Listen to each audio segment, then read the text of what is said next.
Ted with Nerdarchy here to kind of go into a little rant. I've been a fan of Star Wars for, I don't know, pretty much my entire life. And I've recently been watching the animated series, The Clone Wars. And I'm starting to feel that, Darth Maul is Boba Fett all over again. Here we have, characters that have had, little to no airtime that just have a huge following right off the bat. We got Boba Fett introduced in the original Star Wars trilogy, and he's got next to no lines. He sits back and just looks cool, on camera. Several scenes where he's just standing there, and people are like, "Yep, he's awesome."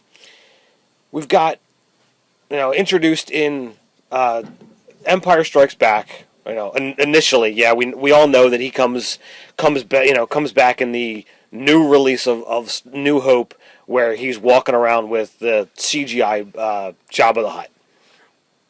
But initially, for those that watched it when it originally came out, his first scene is in Empire Strikes Back when Darth Vader is looking for bounty hunters to bring down Han Solo.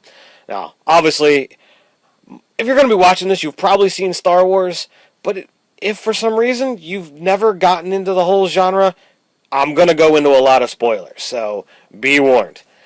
So, when, Darth Vader is talking, hey, I want him captured alive, and he turns to Boba Fett and says, no disintegrations. Now, for, the common viewer, okay, no, nothing big. But to the people who really have gotten into the genre, that pretty much is giving a big backstory on Boba Fett being a badass who kills people and disintegrates them to get their bounty. So he's got to specifically point out to this guy, don't do that. Boba Fett still has not said a word, and it has already made a major impact to the people. He looks cool, and he's a badass from just that one line that Darth Vader has to say, whoa, chill. So we go through the whole, Empire Strikes Back. He gets Han Solo because he's done some cool stuff. No need to go into all that detail. And we go to Return of the Jedi, where in a fight scene, he gets knocked into the pit of Sarlacc, and lo and behold, really awesome character with few lines, and he's now in the pit of Sarlacc where he's going to be digested for 1,000 years. Yay, fun. Now, to those of you who don't know, he actually is brought back to life in the Star Wars novels. He's the first one to ever make it out of the pit of Sarlacc, and, he climbs to his freedom by, using a blaster and just shooting his way out and climbing through the scorching hot sand.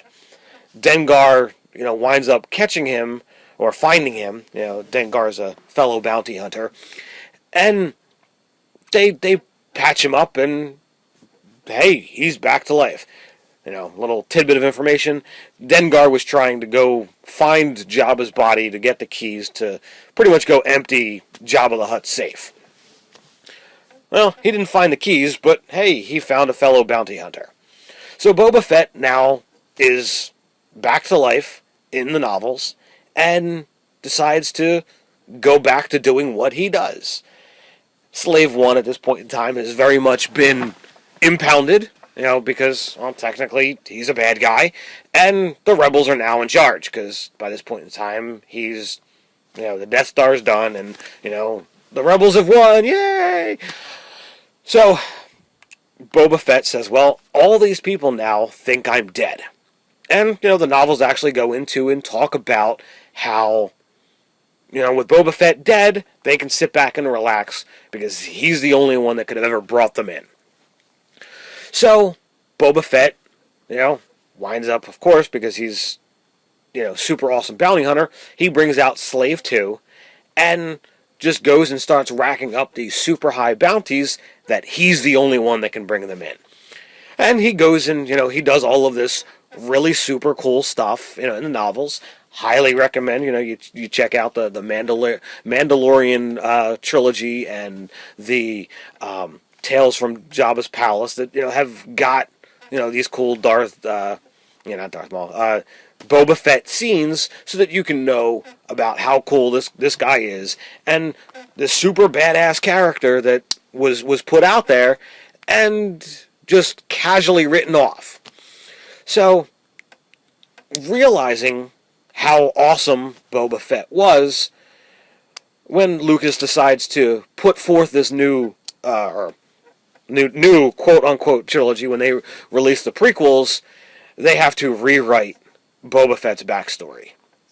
Initially, according to the novels, Boba Fett's real name is Jasper Muriel. He was a stormtrooper who didn't really agree with everything that his commanding officer had said, and he shoots him in the back and goes and decides to make it on his own as a bounty hunter.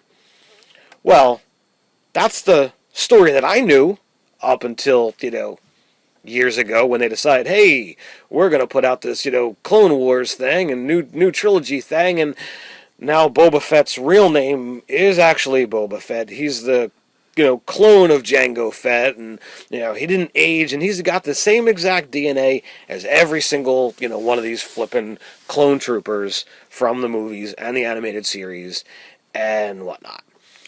So I understand the whole point of, hey, let's give Boba Fett some more airtime and give him some really cool stuff.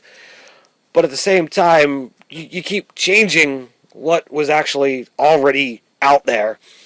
So I don't know how, good or bad that is. So you've got a character in the movies, really awesome, huge following, dead before, any real progress is made on this guy's storyline.